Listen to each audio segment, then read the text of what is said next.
अस्सलाम वालेकुम। वालेकुम अस्सलाम व रहमतुल्लाहि व बरकातहू। जी भाई, नाम और सवाल बता दें। जी मेरा नाम हैदर अली। सवाल क्या है? जी सवाल ये है, जैसे कि हम लोग छोटा मेंटेनेंस काम करते हैं लोहा के अंदर, तो मसलन हो गया कंस्ट्रक्शन का काम करते हैं, 5,000 का काम है, हमने कतरी से इत्तेफाक किया 10,000। तो इसमें जो है क्या बोलते हैं, ऐसा बिजनेस करना क्या है, सही है या गलत है, या उसी हिसाब से जितना पैसा जितना काम है उसी हिसाब से बता के ले थोड़ा फायदा करके? जी इसके बारे में जानकारी चाहिए, ये पैसा हराम हो जाता है या हलाल हो जाता है? इंशाल्लाह जी। जी शुक्रिया जी। बारकल्लाहु फीकुम। जी सलाम रहमतुल्लाहि व बरकातहू। जी साहब भाई, जहाँ तक इस्लामी तालीमात से जो बात वाज़ेह होती है वो ये है कि दो फरीक एक दूसरे से काम लेते हैं, एक शख्स काम करके देता है, दूसरा शख्स उस काम के बदले में रकम अदा करता है, आपस में इत्तेफाक होता है, एक अंदाजे के मुताबिक आपस में रज़ामंदी होती है। और दीन इस्लाम जो बात पेश कर रहा है वो ये है कि एक दूसरे का माल नाजायज़ तरीक़े से मत खाओ, इल्ला ये कि उनकी यानी जो फ़रीक़ सानी है उसकी तरफ से इस बारे में रज़ामंदी हो।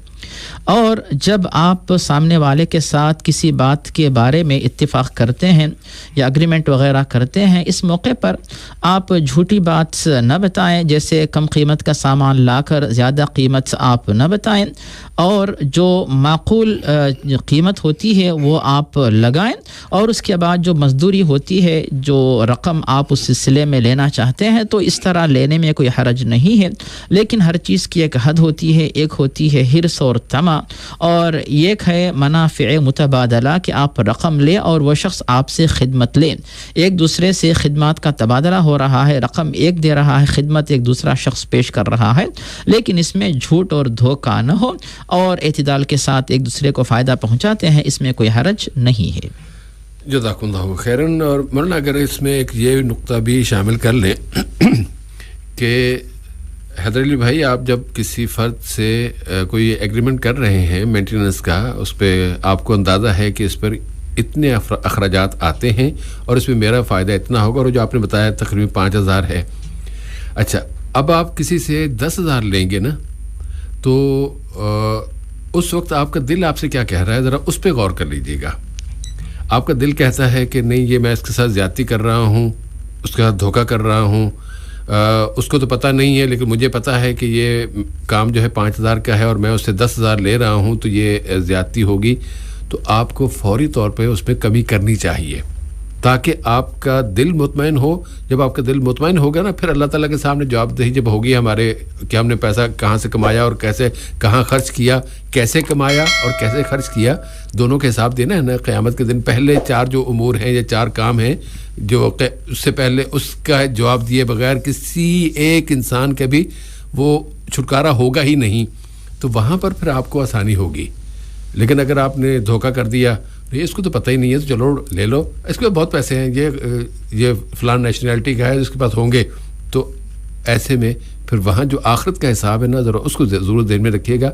तो इसमें आपको फिर फ़ैसला करने में आसानी रहेगी। इधर से फतवा लें, उधर से फतवा लें, इससे पूछें, उससे पूछें, फ़लाँ किताब पढ़ लें, मुमकिन है कि बहुत सारी चीज़ें शैतान आपको वरगला भी दे, मतलब कुछ था उसका मतलब कुछ और निकाल लिया। लेकिन जो कहते हैं कि इस्तफ्ती क़ल्बक, कि अपने दिल से फतवा लो, ज़रा उस तरफ भी ख्याल करिए। अल्लाह के रसूल का भी ये भी फरमान है। जिसे भी आपने जो बात बताई, वल इस्मु मा हाका फ़ी नफ्सी का, कि तुम्हारे दिल में जो खटक आ जाए तो मतलब ये हुआ कि वहाँ पे कुछ ख़राबी है और गड़बड़ है, तो इस मौके पर इंसान को फिर रुक के सही फ़ैसला करना चाहिए। और दूसरी हदीस जो माशाल्लाह आपने पेश की, वो हर मुसलमान को जहन में उस हदीस को रखना चाहिए कि जो 4 मामलात के बारे में मुहासबे के बग़ैर बंदा आगे नहीं बढ़ सकता, उसमें जो पॉइंट है कि वअन मालिही मिन ऐन इक्तसबहु व फ़ी मा अनफ़क़हु, के माल को कहाँ से कमाया और कहाँ पे खर्च किया। तो इस बारे में अगर लोग गौर करें तो ये जो माली मामलात में जो इख्तिलाफात हो रहे हैं उनको कम किया जा सकता है। जज़ाकुमुल्लाहु खैरन।